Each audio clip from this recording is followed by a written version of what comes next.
All right, ladies and gentlemen, you are locked on Falcons. I'm your host, Aaron Freeman, and today we are previewing the Falcons tight end position as we head into this summer's training camp, talking about how much growth we'll see from Kyle Pitts in year two, how big an impact Anthony Firkser will have as the number two tight end, and what sort of battles and competition we'll see for some of those back in depth roles at tight end.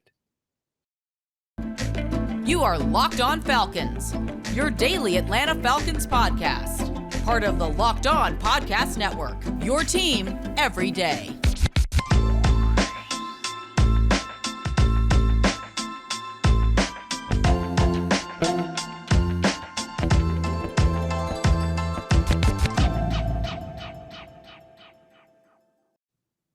So, guys, you know me. I'm Aaron Freeman, been covering the Falcons for many years, formerly at FalcFans.com, RIP, still going strong on Twitter at FalcFans, and of course, the host of this preeminent Locked On Falcons podcast, your daily Atlanta Falcons podcast, part of the Locked On Sports Atlanta podcast family. And I want to thank everyone that makes Locked On Falcons their first listen each and every day. All Locked On Sports Atlanta podcasts like Locked On Falcons, like Locked On Hawks, Locked On Bulldogs, Locked On Braves, as well as A to Z with Mark Zeno, Hitting Hard with John Chuckery, and ATL Day Ones with Jarvis Davis and Tanitra Batiste are free and available on a variety of podcast platforms Monday through Friday, whether you want to check us out on Apple, Odyssey, Google, Spotify, and of course, you can also check us out on YouTube. And if you subscribe to Locked On Falcons on YouTube, hit that bell, hit that like.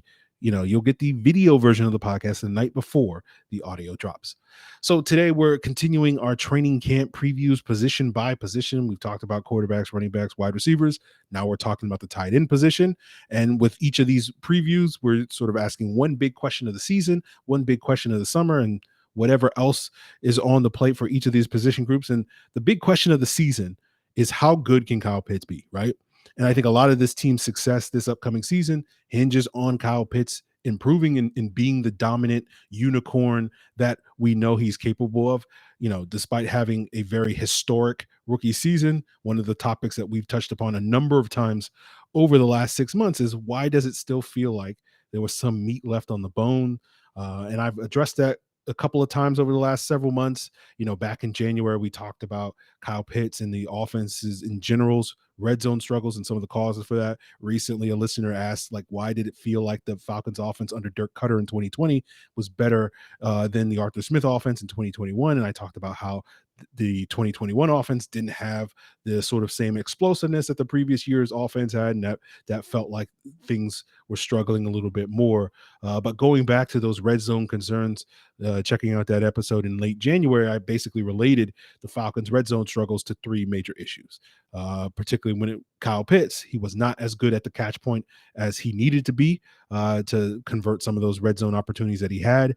You also had some relatively vanilla play calling from Arthur Smith when it came to some of the red zone play calls. And I also thought the offensive line was lackluster. And I know a lot of fans look at that offensive line and still have concerns about that. I certainly know I have concerns about Arthur Smith's play calling moving forward. I know fans probably have a little bit less of those issues. But the reality is Kyle Pitts doesn't really control those things. He can't control how the offensive line blocks or whether or not Arthur Smith is designing more than just lob passes to him in the end zone as a way to get him scores and touchdowns.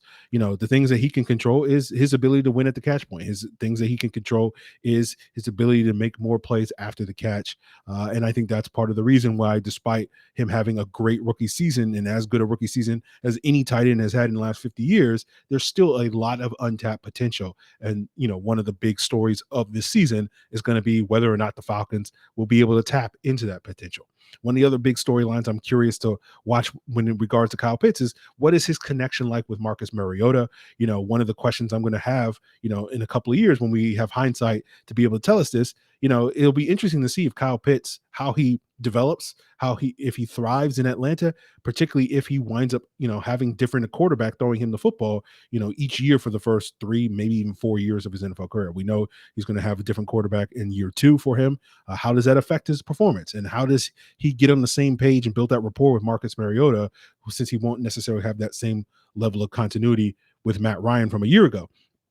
But one of the things we've noted about Marcus Mariota, when we look at the more positive aspects that Mariota could potentially bring to the offense, we look back at that 2012 Raiders Chargers game that Mariota stepped in for an injured Derek Carr and played really well in that game. And in that game, Darren Waller got a lot of looks, right? Waller had 12 targets, 9 catches, 150 yards, and a touchdown in that game.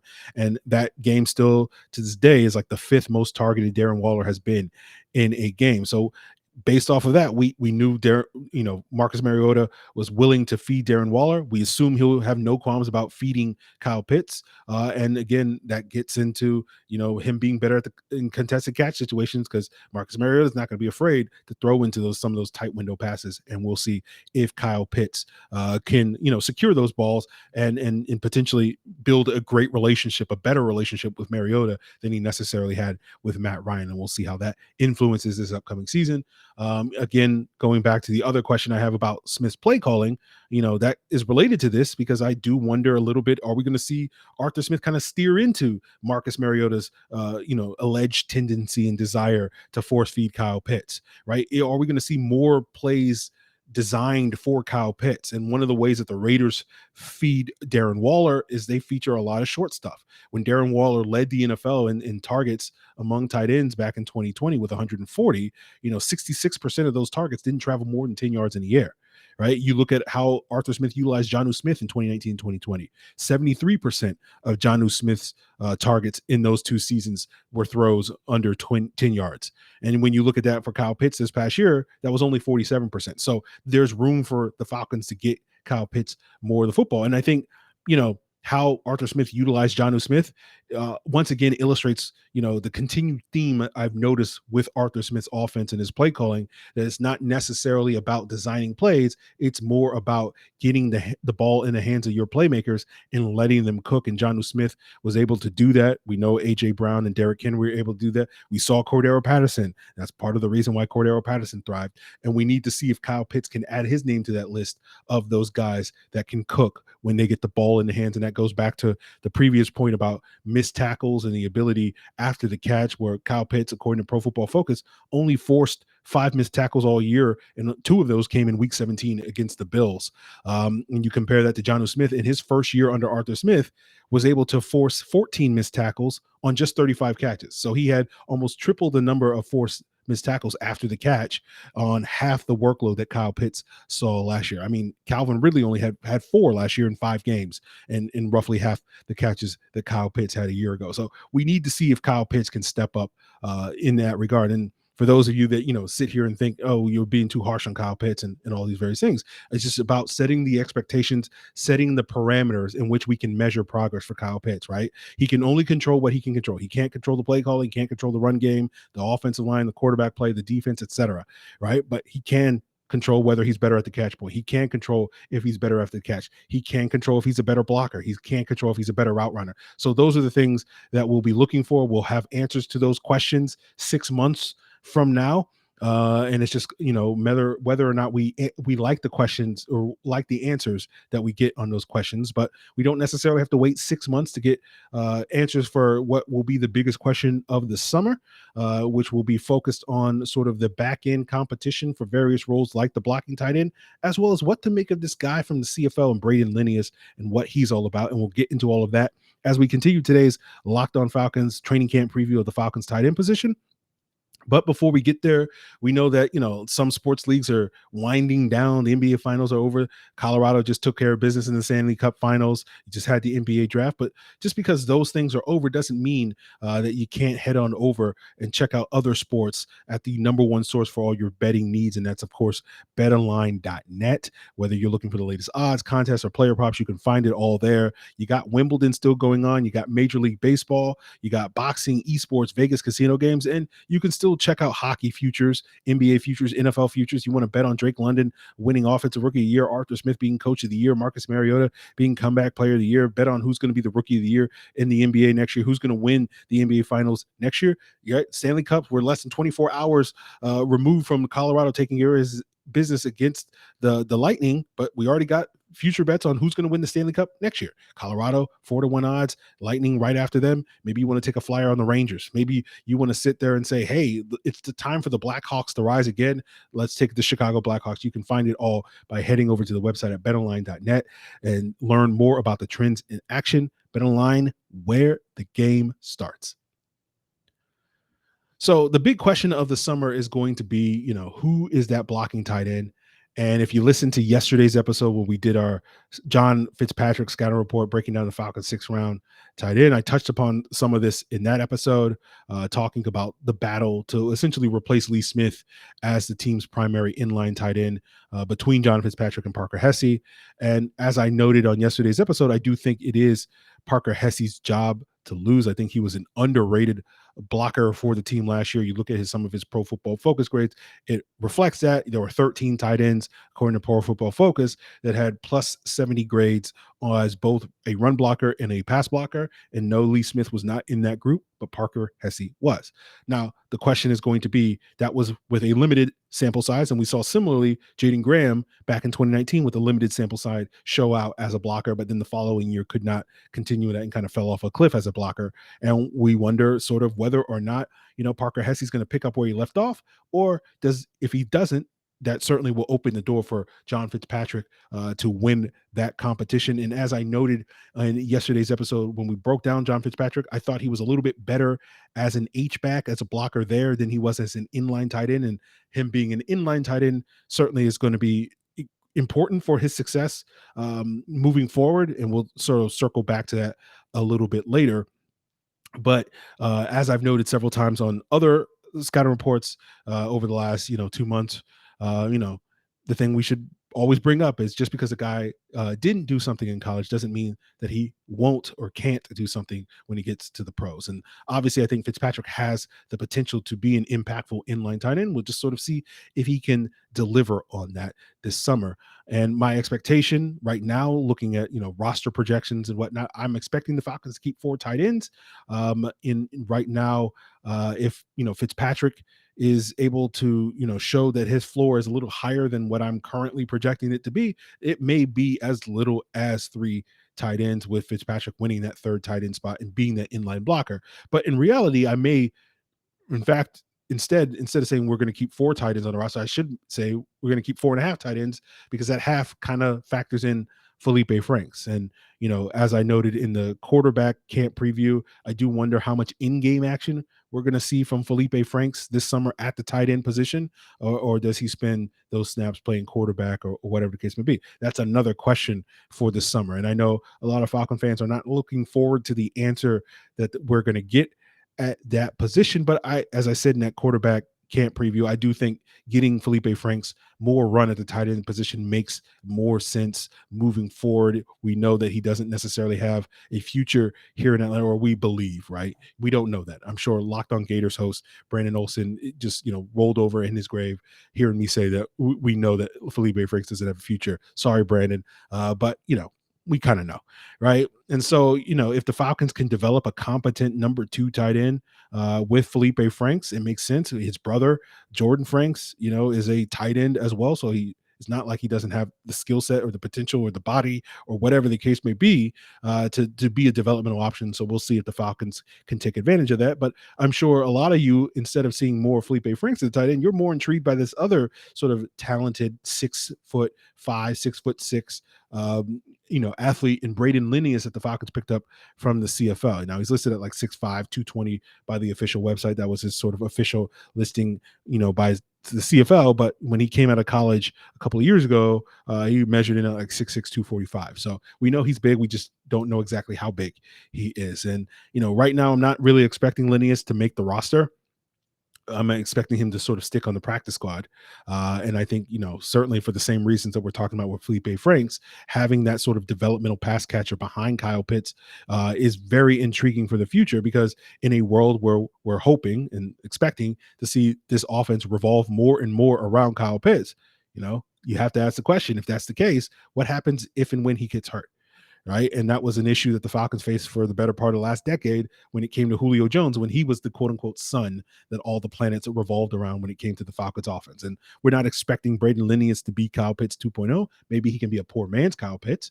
Essentially, can he be the Miko Hardman to Kyle Pitts' Tyreek Hill? And as I've noted several times on the podcast over the years, it's not that Miko Hardman is as good as Tyreek Hill, but the Chiefs offense doesn't stop functioning just because Tyreek Hill's out of the lineup. Just like in 2016, we didn't see the Falcons offense stop functioning for those two games when Julio Jones was out of the lineup and Algic Robinson was replacing him, because when you have good play calling, hint hint, it doesn't really matter about the talent all that much. Your success is not as driven by the talent as it is by the scheme, right?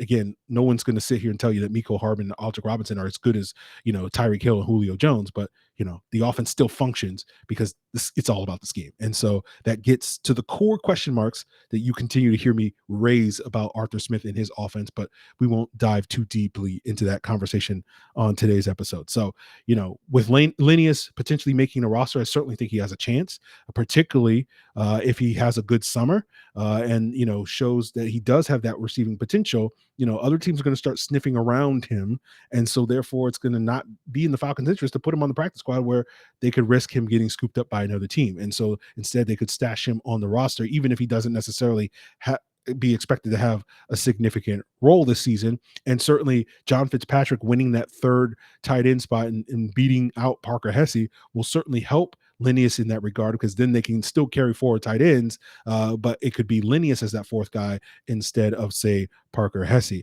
But part of the reason why I'm not expecting Brayden Lenius, even if he does make the roster, to have a significant role on this team and on this offense this upcoming season, and he's more of a stash for the future, is because the role that I foresee Brayden Lenius potentially have in the future kind of is already going to be filled by Anthony Firkser, who we're going to talk about and how he's going to be potentially utilized and how that could really help this offense look better this season as we continue today's Locked On Falcons camp preview. But before we get there, again, I'm going to plug the Locked On Sports Atlanta podcast family, where you can find 3 shows with 4 hosts breaking down not only the local sports, but also the national sports. That's Hitting Hard with John Chuckery, ATL Day Ones with Jarvis Davis and Tanitra Batiste.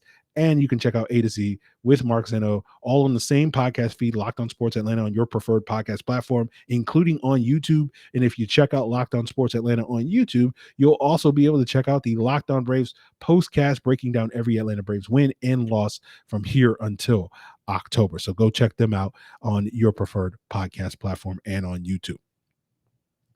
So obviously a lot of today's episode has been kind of Arthur Smith adjacent, and obviously given his background at the tight end position, it feels like a lot of, Arthur Smith is tied up in this tight end position.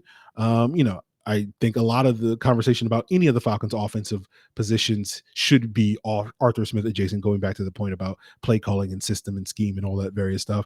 And particularly with the tight end position, I think that makes a ton of sense as well, because one of the things I've learned over, 20 plus years of watching football is that tight end production is often, related directly to usage and how play calling utilizes certain players. And we saw that manifest itself here in Atlanta a couple of years ago when Sark changed how he utilized Austin Hooper from 2017 to 2018, led to Hooper having a Pro Bowl season in the latter year. And we kind of saw the reverse of that a year ago when we saw Hayden Hurst and how he was utilized under Dirk Cutter in 2020 to versus how he was utilized under Arthur Smith in 2021, where you saw simply, at least as I put it, Arthur Smith refusing to utilize Hayden Hurst. And I don't expect we'll see that happen again in 2021. Now with Anthony Firkser stepping into that role vacated by Hayden Hurst, frankly, it can't happen again, in my humble opinion, because once you start diving into the numbers, you can't help but conclude, Hayden Hurst was, some, maybe not a lot, but some wasted potential last year. And, that may contribute to why Hayden Hurst seemed to throw some shade in Arthur Smith's direction, seemingly in Arthur Smith's direction, when he talked about coaching authenticity when he signed with the Bengals. But I know fans are going to be, fandom is going to compel a lot of you guys to come out and defend Arthur Smith and say, oh, it's not fair. But again, when you start looking at the numbers, the case for Arthur Smith The defense of Arthur Smith, at least in how he utilized Hayden Hurst, is not very promising. He's kind of guilty of that crime, if you want to call it that. Because when you look at the Falcons and their usage of 2 or more tight ends in the offense last year, they utilized 2 or more tight ends and had personnel groupings that featured 2 or more tight ends, the second most in the NFL last year. Right, roughly about 47% of their offensive plays feature 2 or more tight ends, or roughly half. Right, and then when you look at 12 personnel, that standard sort of 2 tight end set, right, they were the most pass heavy team in the NFL out of 12 personnel, throwing the ball 65% of all their plays that they had 12 personnel in the field, when the league average out of that personnel grouping was 45%. Right. And then you look at basically the fact that Anthony Firkser in 2020 under Arthur Smith had roughly the same amount of workload, playing time, as Hayden Hurst had in 2021, when you look at how many routes they ran, but on a per snap basis, Firkser was targeted, roughly 50% more than Hayden Hurst was. And so this expectation that Hayden Hurst or Anthony Firkser, I should say, will be much more productive in this number 2 tight end role than Hayden Hurst was a year ago is part of the reason, despite my criticism, is part of the reason why I still expect there to be significant year 2 growth for Arthur Smith as a play caller and for this offense in year 2. It's not solely because, Anthony Firkser is going to get 18 more targets than Hayden Hurst is going to get, or whatever that number winds up being. But it's just, to me, it's not a question of if there will be improvement. It's just a question of how much improvement. And do we see, say, Anthony Firkser, get 50 plus more catches this year than, which is what I kind of thought Hayden Hurst would have going into last season. And he wound up with like 26 instead. And certainly I think that's a possibility, because when I'm looking at this offense and we're talking about, the Falcons using 2 or more tight ends, on roughly half their plays, and looking at the 5 receivers that are going to be on the field for that 12 personnel that, they're featuring quite a bit. They're not featuring specifically 12 personnel, 47% of the time. It's closer to 30% of the time. But, having these tight ends, whether it's 2 tight ends or 3 tight ends or whatever the case may be, I'm expecting those 5 main wide receivers for the Falcons to be part of that 12 personnel package. When, the 2 wide receivers in those situations could be, Drake London and presumably Bryan Edwards. The 2 tight ends, of course, are going to be Kyle Pitts and Anthony Firkser, and you're going to have the running back, is the one in the 1-2 out of the 12 personnel going to be Cordero Patterson. And in, the rough order that I'm projecting them in terms of who's going to be the most targeted, I would go from, greatest to least, Pitts, London, Patterson, then Edwards, and then probably Firkser as that number 5 guy. Right. And, when we get to the conversation about usage and how Anthony Firkser is going to use, how is his presence going to influence that of Kyle Pitts, right? Because, are we going to see more of Kyle Pitts be this inline tight end than he was a year ago? Right? You look at the 2 years that Anthony Firkser played under Arthur Smith in Tennessee, he lined up in line on only 20% of his snaps. Right. That's part of the reason why when we had Tyler Rowland on the podcast several months ago to talk about Anthony Firkser of Locked On Titans, he basically called Anthony Firkser an oversized slot receiver like Cole Beasley. That's why I will forever refer to him as Swole Beasley.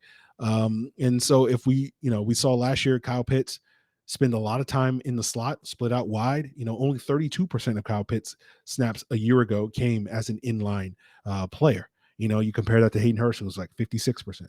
Lee Smith was 98%, going back to the conversation we had earlier about Parker Hesse versus John FitzPatrick, that blocking tight end, essentially having to put his hand in the dirt and mix it up with some of these defensive linemen. You look at Jonnu Smith in those 2 years under Arthur Smith, 75% of his snaps started with him lining up as an inline tight end.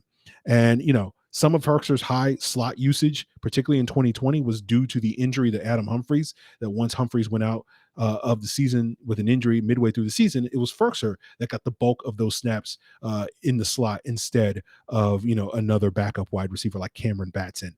But are we going to see more of Pitts as an inline tight end? And if we are, and I'm assuming we will, how much more? Is it, 40% of his snaps going to be in line compared to 32% last year? Is it 50%? Is it 60%? I would be surprised if it goes over 60%. And, how that affects Kyle Pitts. How does all this affect Drake London? Because you've heard me talk about this when we, a couple of days ago when we talked about the wide receiver going into training camp, but you've heard me reiterate this point a number of times over the last 2-ish months, which is my belief that Drake London is more of a big slot, is best utilized as a big slot in the same mold as, say, a Michael Thomas or an Anquan Bolden, than necessarily as that true blue X receiver that thrives on the outside in the way that AJ Brown or Julio Jones or Cortland Sutton or T Higgins or whoever you want to put on that list of top tier X wide receivers. And so if Firkser is getting a lot of snaps in the slot, if Kyle Pitts is getting a lot of snaps in the slot, does that limit the amount of snaps that Drake London is going to get? Now, I expect Drake London to get some snaps in the slot, a decent amount of snaps in the slot. We saw Russell Gage spend about 40% of his snaps in the slot, despite the presences of guys like Kyle Pitts. But when you throw Firkser into the mix, and he's getting more of those snaps, does that take away? Is it, Drake London is at 30%? Is that 20%? Whatever that number is. And how does he work with that? Is he better in the slot? Is he better on the outside? Again, hopefully we'll have answers to these questions 6 months from now, whether or not Drake London can thrive and what his role is going to be. And that obviously has ramifications for how this team is going to build their roster and build their talent pool, going into next offseason. Do they look for another tight end to replace Anthony Firkser, who's a free agent? Do they look for more of an inline guy? Or do they look for, is Brayden Lenius going to step up and be more of that slot receiver type of guy? If Drake London thriving on the outside, okay, then we don't have to worry about the slot receiver. If Drake London's going to be more of that slot receiver, that big slot, do we go out there and get another, outside speed wide receiver or whatever the case may be? All these questions hopefully will be answered 6 months from now. We don't know the answers, but I think it's more than fair to raise the questions, to have the conversation, and this gets back to some of the stuff that I know some of you guys aren't necessarily thrilled with, the sort of perspective of the podcast, the positivity versus the negativity. I spend too much time talking about the glass being half empty versus, you want to hear more about, the ways that the glass is half full. And I get that.